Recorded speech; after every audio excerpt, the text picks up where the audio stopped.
বাইরে বাইরে দোস্ত আরেকটু তব বেটা 15 মিনিট ধরে তুই কইতাছস একটু 3 মিনিট কে খালি করছিস কেন? কি হয়েছে তোর?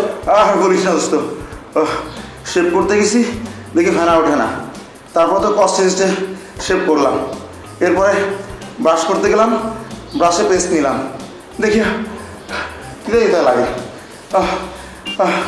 তারপরে ব্রাশ করলাম, কিছুক্ষণ পরে দেখি কী দিতে লাগে, তারপর কিছুক্ষণ পরে দেখি দোস্ত পুরো মুখ পুড়ে যাচ্ছে দোস্ত। কেন? আরে বলিস না দোস্ত, কলকাতা আবহাওয়া করতে গিয়ে একবার শেভ করেছি পেস্ট দিয়ে, আর ব্রাশ করেছি শেভিং দিয়ে দোস্ত। ঘরে চিনি দিবি না দোস্ত, একটু চিনি না, আমাদের বাসা দোস্ত।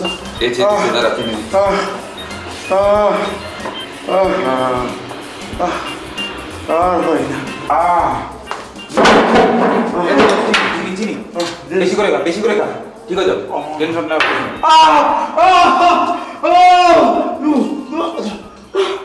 কি হয়েছে তোর? ওই শালা কানা, এটা কি নিয়েছিস? এটা কি চিনি? এটা চিনি, এটা চিনি, এটা চিনি।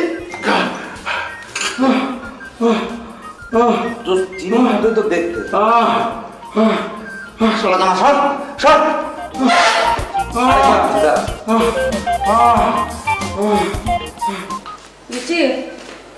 আমি বাইরে যাচ্ছি। হ্যাঁ আপু, তুমি না একটু আগে বাইরে থেকে এলে?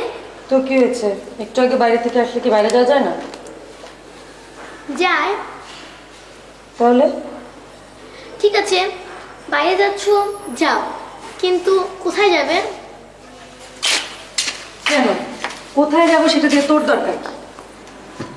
আমার আর দরকার কি? ঠিক আছে, বাইরে যাচ্ছ যাও, কিন্তু বেশি দেরি করো না। কেন?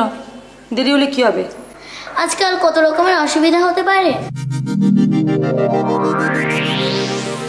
তুই কিন্তু এদিন খুব বেশি কথা বলিস, অসহ্য। এই হাঁচি দিলি কেন? বাইরে হাঁচি আসলে হাঁচি দেবো না? তুই এত কিছু জানিস বুঝিস আর এটা জানিস না একজন বাইরে যাওয়ার সময় যদি আরেকজন হাঁচি দেয় তাহলে তার অমঙ্গল হতে পারে? আমি তো জানি, কিন্তু হাঁচি তো আর জানে না।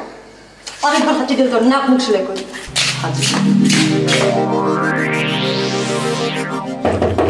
বাইরে দোস্ত আরেকটু তব বেটা 15 মিনিট ধরে তুই কইতাছস একটু 3 মিনিট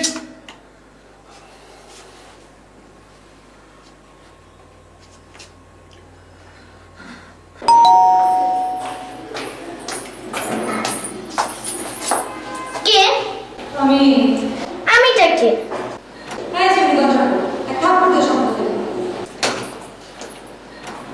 আপু, তুমি কি বলো তো?